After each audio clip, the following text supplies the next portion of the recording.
Hello guys, shout out to everybody. So, guys, I have so many things to do in life, but I need to prioritize this one kasi maraming tanga sa Pilipinas kaya wala tayong asenso dahil sa ginagawang santo yung mga politiko like Leni Robredo, Leni Lugao, and Tanso Lugao. Ipapaliwanag ko sa inyo, ipapaliwanag ko to make it clear sa ating mga kababayan. Ako po ay isang simpleng tao lamang, ordinary worker lang sa isang company. Ang wisdom ko which are helpful to our people because we are looking forward, we are looking for the bright future.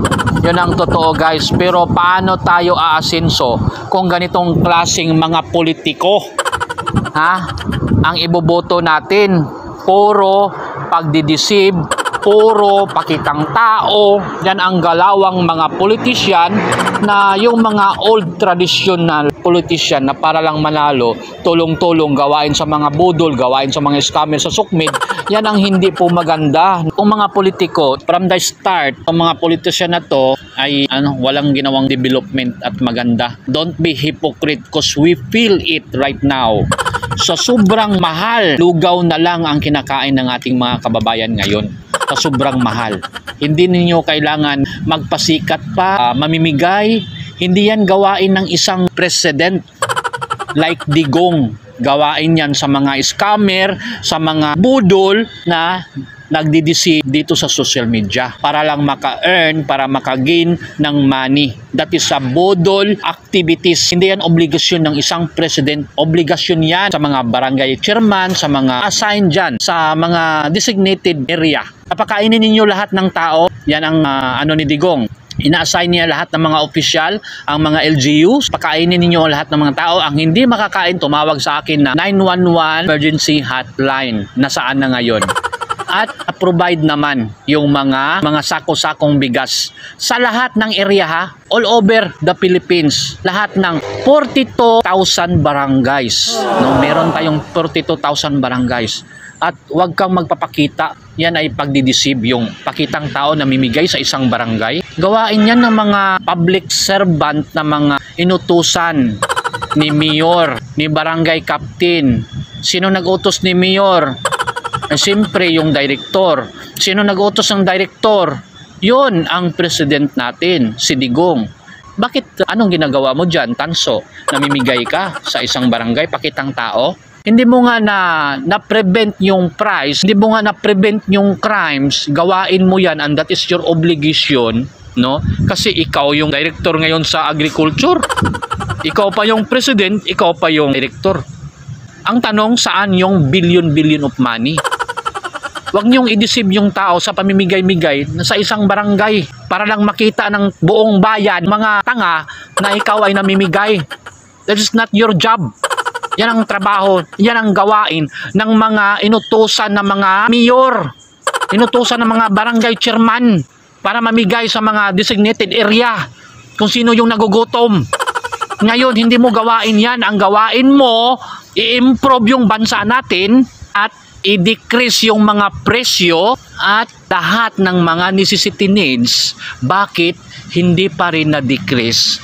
Despite of all the donation and deep na kinuha mo sa US, billion of dollars yun, nasaan yun? Huwag mong i-deceive yung tao sa pamimigay ng isang barangay sa mga bigas na walang taxes dahil hindi mo lang kailangan mag-acquire ng taxes para pagutuman ang taong bayan.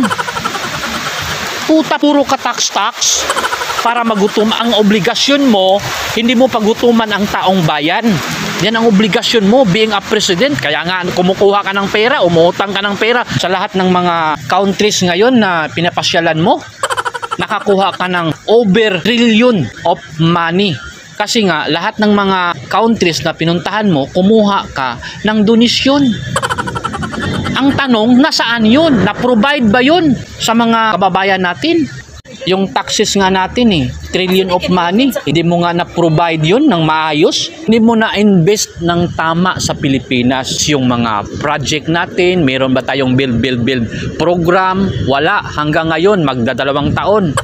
At saka yung mga authority natin, naging batugan. Nag-submit lang ng mga document para sa mga project pero wala namang ginawa. Puro budol ang gawa ng ating government. Kailangan palitan talaga yung sistema ng ating government, which is yung China. Napakaganda. Sila yung number 1 exporter in the world. Number 1 country in the world. Yun ang gayahin natin.